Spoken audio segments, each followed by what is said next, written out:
नमस्कार। मैंने आप लोगों को पहली प्रश्नावली पूरी कर दी थी पिछले वीडियो में। आप लोगों ने पढ़ा होगा, समझ में आया होगा।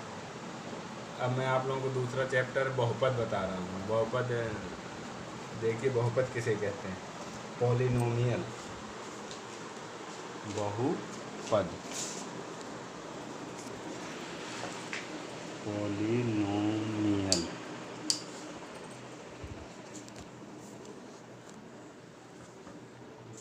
ये दो शब्दों से मिलकर बना होता है बहुपद। बहु धन पद। बहु का मतलब हो गया बहुत, और पद का मतलब हो गया पद। तो जिसमें कई पद हों उसको क्या कहते हैं? बहुपद कहते हैं। अंग्रेजी के दो शब्दों पॉली और नोमियल। नोमियल, पॉली का मतलब होता है बहु, मतलब मैनी, और नोमियल का मतलब होता है पद, आइटम जिसको बोलते हैं। तो बहुपद मतलब जिसमें कई पद होते हैं उसे हम बहुपद कहते हैं। जैसे ax² + bx + c, 2x + 3, x² + 5, ये सब क्या हैं? बहुपद, पॉलिनोमियल। अब देखिए बहुपद को कैसे पहचानोगे। दो तीन चीज़ समझ लेना है उसको कैसे पहचानना है। ऐसे बहुपद को किससे? px से डिनोट करते हैं। px से निरूपित करते हैं। px बराबर मान लो है ax² + bx + c। तो अब अगर बहुपद को पहचानना है कि बहुपद है तो कैसे पहचानो? तो तीन चीज़ें हैं इसमें, देखिए। चर में जो घात होगी वो हमेशा कैसी होगी? धनात्मक होगी, ऋणात्मक नहीं हो सकती। अगर घात ऋणात्मक है तो वो बहुपद नहीं होगा। तो यहाँ लिख लो, चर में, जैसे x चर है ना, चर में जो घात होगी वह क्या होगी? वह धनात्मक होगी, धनात्मक होनी चाहिए, ऋणात्मक नहीं होनी चाहिए। ठीक है ना? धनात्मक होनी चाहिए। जैसे यदि ax की घात -4 है तो ये क्या होगा? ये बहुपद नहीं होगा। ठीक है। अब दूसरा देखिए, चर में जो घात हो वो भिन्न में नहीं होनी चाहिए। चर में घात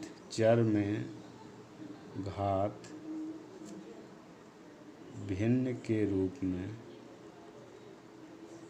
नहीं होनी चाहिए। कैसे? जैसे लिखा x की घात 3/2, तो ये क्या होगा? ये बहुपद नहीं है।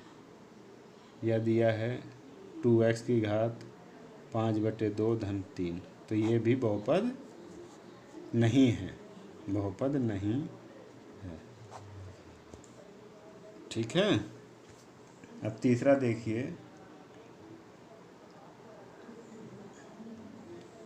किसी चर से विभाजित नहीं होना चाहिए। बहुपद को किसी चर से, बहुपद को किसी चर से विभाजित नहीं होना चाहिए। जैसे दिया है 2/x + 2, तो ये बहुपद नहीं होगा।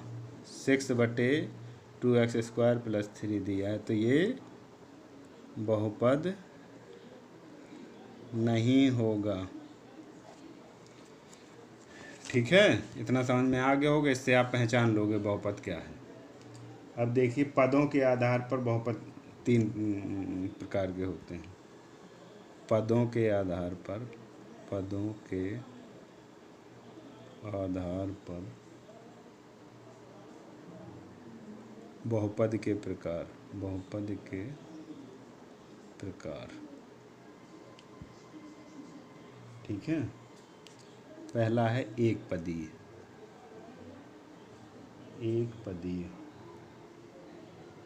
बहुपद।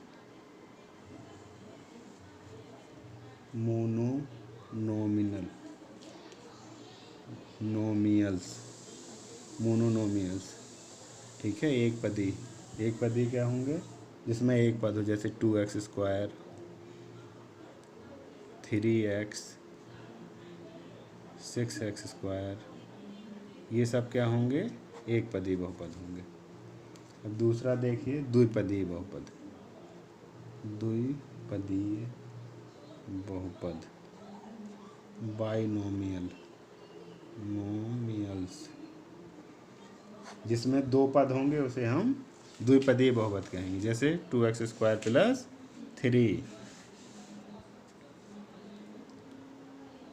5x + 6, दो पद जिसमें होंगे तो वो द्विपदीय बहुपद कहलाएगा। तीसरा देखिए, त्रिपदीय बहुपद, त्रिपदीय बहुपद,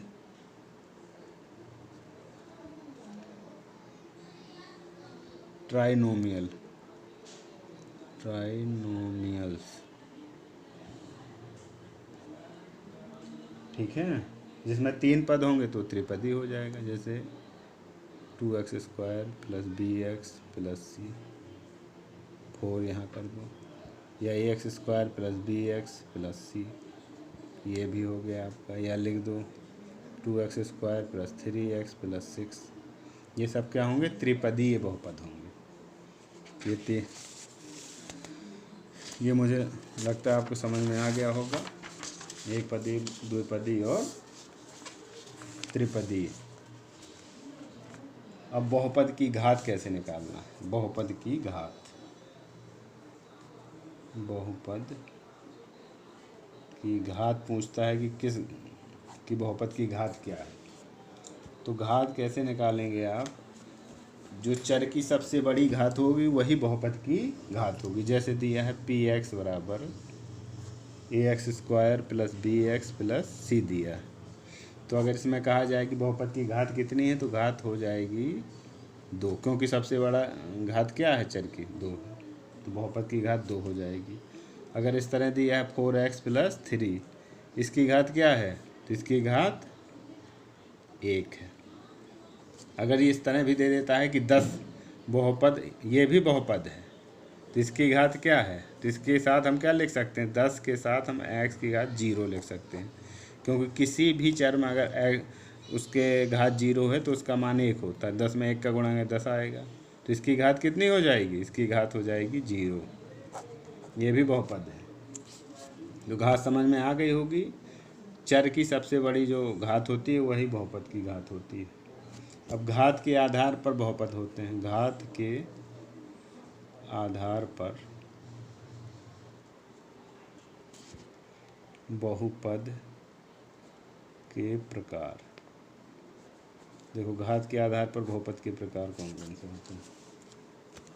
एक घात वाले बहुपद, ठीक है ना, नंबर पहला होता है एक घात वाले बहुपद।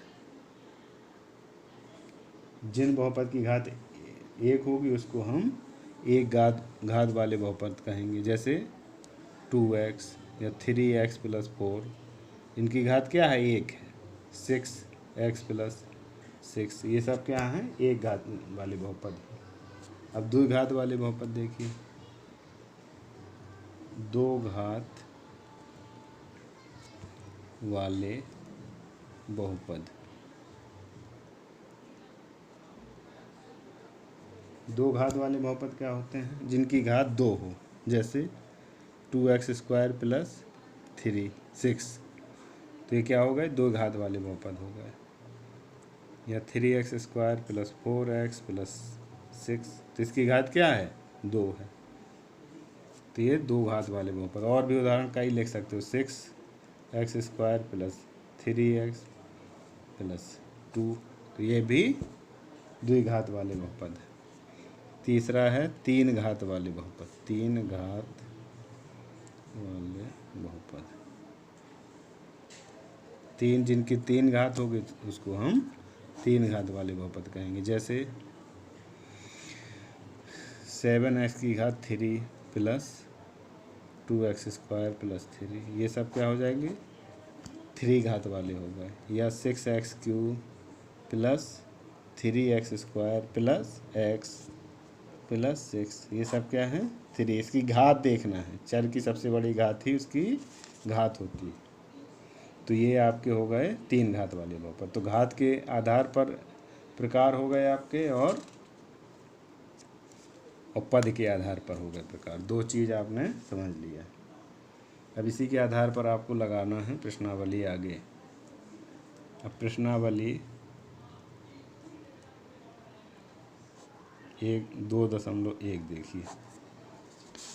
2.1 में देखिए, दे रहा है बहुपद, किसी बहुपद, एक सवाल है, उसी के 6 पार्ट दिए हैं, उनको आपको लगाना। बहुत ही सरल है। किसी बहुपद px के लिए y बराबर px का ग्राफ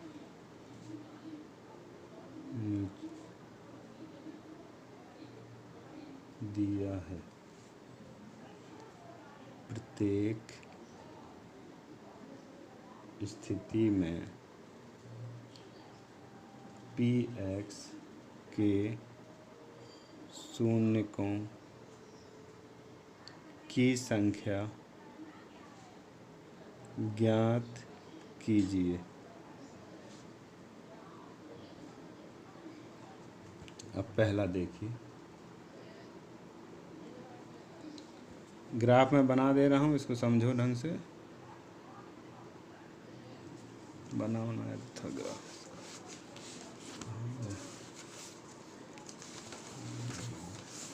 इसको देख लो, मैंने बनाया हुआ है, इसको मैं समझा देता हूँ आपको।